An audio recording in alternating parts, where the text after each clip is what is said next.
తాకట్లో ఉన్న మీ బంగారాన్ని విడిపించి ఆ రోజు ఆన్లైన్ రేటుకి కొంటాం. Sharma gold company. నమస్కారం అండి, వెల్కమ్ టు సుమన్ టీవీ. నేను గీతాంజలి. ప్రస్తుతం మనతో పాటు ప్రముఖ జ్యోతిష్యులు బ్రహ్మశ్రీ నందిభట్ల శ్రీహరి శర్మ గురువు గారు ఉన్నారు. వారిని అడిగి ఏప్రిల్ 26వ తారీఖు శని త్రయోదశి అండి. శని ప్రభావం ఈ విశ్వావసునామ సంవత్సరంలో ద్వాదశ రాశుల వారికి ఉందని గురుగారు ఆల్రెడీ చెప్పి ఉన్నారు. అయితే ఎటువంటి ప్రభావం ఉంటుంది, ప్రత్యేకించి ఈ శని త్రయోదశి రోజున ఎటువంటి పరిహారాలు చేసుకుంటే మంచిదో తెలుసుకుందాం. ప్రత్యేకించి ఇప్పుడు మీనం, మేషం వీరికి బాగా ఎక్కువగా ప్రభావాలు ఉంటాయని చెబుతూ ఉన్నారు. అలాగే కుంభరాశి వారికి కూడా ఈ ప్రభావం ఉంటుందని అంటున్నారు. ఇలా వీటి గురించి తెలుసుకుంటూ పరిహారాల గురించి కూడా మరిన్ని వివరాలు మాట్లాడదాము. గురువు గారితో మాట్లాడదాం. నమస్కారం గురుగారు. వాగర్థావివ సంపృక్తౌ వాగర్థ ప్రతిపత్తయే జగతః పితరౌ వందే పార్వతీ పరమేశ్వరౌ. ఆదిత్యాయ చ సోమాయ మంగళాయ బుధాయ చ గురు శుక్ర శనిభ్యశ్చ రాహవే కేతవే నమః. శృంగేరి జగద్గురు పీఠాధిపతులకి, కంచి పీఠాధిపతులకి నమస్కారములు తెలియజేసుకుంటూ కార్యక్రమాన్ని ప్రారంభిద్దాం. గురుగారు, శని త్రయోదశి విశ్వావసునామ సంవత్సరంలో మొదటిది కదండి. ఇంకా చైత్ర మాసంలో వచ్చినటువంటిది ఈ మొదటి శని త్రయోదశి. ప్రత్యేకించి అసలు శని త్రయోదశికి నియమాలు ఏమైనా ఉంటాయా అని మాట్లాడుకుందాం. అలాగే ఇప్పుడు ఏవైతే ద్వాదశ రాశులు ఉన్నాయో వారిపైన ఏ ఏ రాశుల వారిపైన ఎక్కువగా ఈ శని ప్రభావం ఉందండి? గమనించుకుంటేనమ్మా, శని 29వ తారీఖు రోజున మార్చి 29కి కుంభం నుంచి మీన రాశిలోకి ప్రవేశం చేశారు. అయితే వక్రీకరించి మళ్ళీ జూన్ మాసంలో అంటే కుంభరాశి ఫలితాలనే ఇస్తాడు. ప్రత్యేకించి కుంభరాశిలోకి వక్రగతిన మారణ చేత అప్పుడు అక్టోబర్ 9వ తారీఖు నుంచి జనవరి 9వ తారీఖు వరకు కూడా కుంభరాశిలోనే స్థితి పొంది ఉంటాడు. ఇప్పుడు మళ్ళీ రాబోతుంది. కాబట్టి ఈ సంవత్సరం అంతా కూడా 12 రాశుల వాళ్ళకి కూడా శని ప్రభావం ఉంటుంది. కాబట్టి ఏలినాడు శని దోషం పోయిందని చెప్పి మకర రాశి వాళ్ళకి, అర్ధాష్టమ శని పోయిందని చెప్పి వృశ్చిక రాశి వాళ్ళకి, అష్టమ శని పోయిందని చెప్పి కర్కాటక రాశి వాళ్ళకి సంతోషంగా ఉండదు. ఎందుకనంటే 3-4 నెలలు మళ్ళీ కుంభరాశిలో ఉండడం వల్ల గత 2.5 సంవత్సరాల్లో 3 కుంభరాశిలో ఉంటే ఎటువంటి ఫలితాలు పొందారో అటువంటి ఫలితాలు ఉంటాయి. అంటే ఓవరాల్ గా చెప్పాలంటే 12 రాశుల వాళ్ళకి కూడా ఈ యొక్క శని ప్రభావము. అన్నిటికంటే వీక్షించేటువంటి ప్రేక్షకులు కూడా గమనించాల్సింది ఏంటంటే శని కర్మదోషాలని తొలగిస్తాడు. భయపడిపోతాం గురువు. అంటే ఇక్కడ మనము ఒక కర్మదోషము, కర్మస్థితి అనేటువంటిది అంత అర్థం చేసుకోవడానికి చాలా జ్ఞానం ఉండాలమ్మా. దాని మీద ఎవరైనా కానీ శ్రద్ధ పెడితే తెలుసుకోవచ్చు. కానీ సింపుల్ గా వాళ్ళ అందరికీ కూడా అర్థమయ్యే ఒక్క మాట చెప్తాను. తప్పకుండా. ఇప్పుడు సంపాదిస్తుంటారు ఏ వ్యక్తి అయినా, మీరైనా నేనైనా అందరూ కూడా సంపాదించేటప్పుడు ఏ వ్యక్తి సంపాదనలోనైనా కొంత దోషం ఉంటుంది ఎవరికైనా కానీ, కలియుగ ప్రమాణాన్ని అనుసరించి. కాబట్టి ఈ దోషాన్ని మనం ఎప్పుడు అనుభవిస్తాము అనంటే చేయగానే అనుభవించం. లేదా కొంతమంది పాపపు కార్యక్రమాలు చేస్తుంటారు. ఇంకా ఇంకా సంపాదన సంపాదన సంపాదన. ఈ పాప కార్యాలు చేస్తున్న సందర్భంలో చేసేవాడికి యోగం ఉంటుంది కాబట్టి ఎక్కువ పాపాలు చేసి ఎక్కువగా డబ్బు సంపాదిస్తాడు. కానీ ఖచ్చితంగా ఎక్కడో ఒక చోట ఎప్పుడో ఒకప్పుడు దాని యొక్క దోషాన్ని అనుభవించాలి. ఎప్పుడు అనుభవిస్తాడంటే మనిషి తన జీవితంలో శని గోచారంలో దుష్ట స్థానాలలోకి వచ్చినప్పుడు అప్పుడు అనుభవిస్తాడు. ఇప్పుడు 100 రూపాయలు దొంగతనం చేశాడంటే రేపు పొద్దున 10,000 అవుతాయి. అది ఎప్పుడు 10,000 నష్టపోతాడు? శని గోచారంలోకి దుష్ట స్థానంలోకి వచ్చినప్పుడు నష్టపోతాడు. కాబట్టి మరి ఇటువంటి ప్రభావాలు ఏ వాళ్ళకి ఎక్కువగా ఉంటాయి అని అంటే మనకు ఉన్నవి 12 రాశులు లేదా 12 లగ్నాలు. వీటిని 2 గ్రూప్స్ గా డివైడ్ చేశారు. ఒకటి జూపిటర్, 2 సాటర్న్. సాటర్న్ గ్రూప్ లో ఉన్నటువంటి రాశులు ఏంటంటే వృషభము, మిథునము, కన్య, తుల, మకరము, కుంభం. పైగా ఈ లగ్నాల్లో కానీ ఈ రాశుల్లో జన్మించినటువంటి వాళ్ళకి శని చాలా యోగకారకుడు. కాబట్టి ఈ వృషభ, మిథున, కన్య, తుల, మకర, కుంభ రాశులలో జన్మించినటువంటి వారికి లేదా లగ్నాలలో జన్మించినటువంటి వారికి శని చాలా తక్కువ దోషాన్ని కలగచేస్తాడు కంపారిటివ్లీ మిగతా రాష్ట్ర వాళ్ళకి. ఈ గురుపాలిత రాశులు లేదా లగ్నాలు ఏంటంటే మీనం, మేషం, కర్కాటకం, సింహం, వృశ్చికం, ధనుస్సు. ఈ 6 రాశులు లేదా లగ్నాల్లో జన్మించినటువంటి వాళ్ళకి శని దుష్ట స్థానాల్లోకి వచ్చినప్పుడు ప్రభావం చాలా విపరీతంగా ఉంటుంది. ఒక్క ఎగ్జాంపుల్ చెప్పాలంటే వీక్షించేటువంటి ప్రేక్షకుల్లో కూడా ఈ యొక్క గత 2.5 సంవత్సరాలుగా వృశ్చిక రాశిలో జన్మించిన వాళ్ళు ఉన్నారనుకోండి, ఎన్ని రకాలుగా కష్టాలు పడి ఉంటారో ఒక్కసారి ఇమాజిన్ చేసుకోండి. 2006 నుంచి 2009 మధ్య కాలంలో సింహరాశిలో జన్మించినటువంటి వాళ్ళు ఒక్కసారి గుర్తు తెచ్చుకోండి, ఆ సమయం 2006 నుంచి 2009 అంటే చెరుకు గడలైనా ఇంకా పిప్పి తీస్తే చుక్క వస్తుందేమో కానీ వాళ్ళ జీవితంలో అలా స్క్వీజ్ అయిపోయారు. అంటే దుష్ట స్థానాల్లోకి వచ్చినప్పుడు ఆ రాశి వాళ్ళు, ముఖ్యంగా గురుపాలితంలో జన్మించినటువంటి మీన, మేష, కర్కాటక, సింహ, వృశ్చిక, ధనుస్సు ఈ లగ్నాలు లేదా రాశుల్లో జన్మించినటువంటి వాళ్ళకి శని చాలా దోషాన్ని కలగచేస్తాడు. అంటే ఎటువంటి దోషం కలగచేస్తాడు, ఎటువంటి సమస్యలు వస్తాయి అని అనుకుంటే అనారోగ్య సమస్యలు, ఉద్యోగం పోవడం, వ్యాపారంలో నష్టం రావడం, అప్పులిచ్చి డబ్బులు తిరిగి వసూలు చేసుకోలేకపోవడం, ఎక్కడైనా కానీ ఇంట్లో చోరీలు జరిగిపోవడం, ఇలా అనేక రకాలైనవి మనకు ప్రమేయం లేకుండానే జరిగిపోతాయి.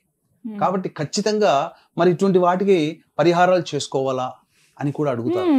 అంటే ఇక్కడ పరిహారాలు చేసుకుంటే ఏమవుతుందనంటే దాని యొక్క ప్రభావం తగ్గుతుంది. కాబట్టి ఖచ్చితంగా మానవుడు పరిహారం చేసుకోవాలి. కానీ పరిహారం చేసుకోగలిగేటువంటి సమయాలు కూడా కొన్ని ఉంటాయి. త్రయోదశి తిథులు, ప్రదోషకాల సమయాలు, ఈశ్వర అర్చన, ఇవన్నీ కూడా చాలా సందర్భాలలో, అమావాస్య రోజున, ఇటువంటి సందర్భాల్లో ఈ సంబంధించినటువంటి పరిహార క్రియలు గనక మానవుడు పాటించుకుంటే శని ప్రభావం నుంచి బయటపడతాం. ఇక్కడ ఒకటి గమనించుకోవాలమ్మా, ఏదో సినిమాలో ఉన్నప్పుడు ఇలా మంత్రగాడు ఇలా ఇలా అనగానే రోగాలన్నీ పోతాయి, బట్టలన్నీ కొత్తవి వచ్చేస్తాయి, అలా భవంతులు వచ్చేస్తాయి, అలా జరగదమ్మా.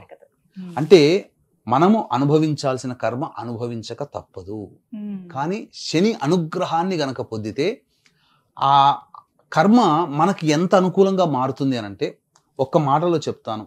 ఒక వ్యక్తి కింద పడాలి, బండి మించో లేకపోతే ఎక్కడి నుంచో కింద పడాలని రాసి పెట్టింది.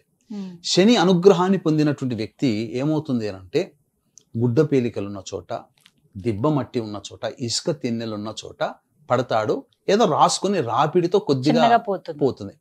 శని అనుగ్రహం లేని వ్యక్తి ఏందనంటే కంకర్రాళ్ళ మీదనో డాంబర్ రోడ్డు మీదనో పడి, లేకపోతే కింద పడి దొర్లుకుంటూ పోయి ఎక్కువగా గీసుకుపోయి కింద పడడం కామన్. కానీ అనుగ్రహం ఉన్నవాడికి అనుగ్రహం లేని వాడికి దెబ్బలో తేడా ఉంటుంది.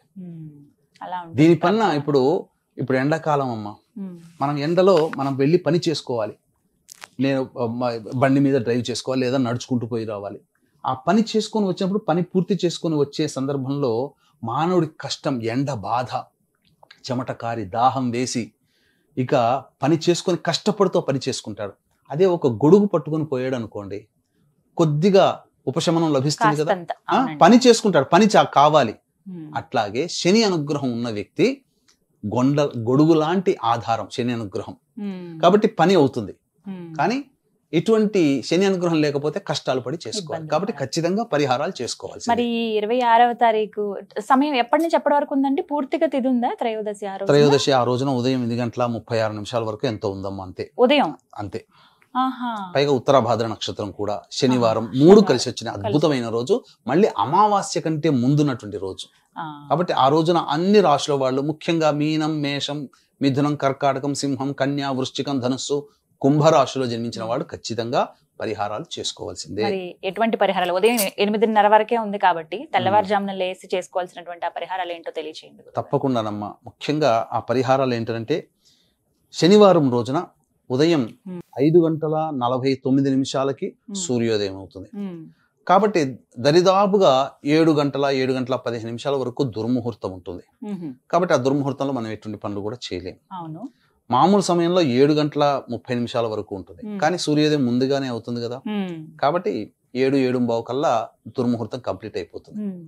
తదనంతరం అప్పుడు దేవాలయానికి చేరుకోవాలి. 7:15 అది స్నానం అవన్నీ కూడా కాలకృత్యాదులన్నీ తీర్చుకొని వీక్షించేటువంటి ప్రేక్షకులకు కూడా గమనిక. ఈ యొక్క 26వ తారీఖు రోజున శనివారము, త్రయోదశి తిథి, ఉత్తరాభాద్ర నక్షత్రము, అమావాస్య ముందున్నటువంటి మహత్తరమైనటువంటి రోజున ఈ మీన, మేష, మిథున, కర్కాటక, సింహ, కన్య, వృశ్చిక, ధనుస్సు, కుంభరాశుల్లో జన్మించినటువంటి వారికి ప్రత్యేకంగా, మిగతా రాశుల వాళ్ళు కూడా చేసుకోవచ్చు. వాళ్ళ యొక్క జాతకరీత్యా ఉన్నటువంటి కర్మదోషాల నివారణార్థమై, ముఖ్యంగా శనిదోష పరిహారార్థమై ఈ సంవత్సరంలో కేవలం 4 శని త్రయోదశులు, అందున చైత్రమాసంలో వచ్చే మొట్టమొదటి త్రయోదశి తిథి.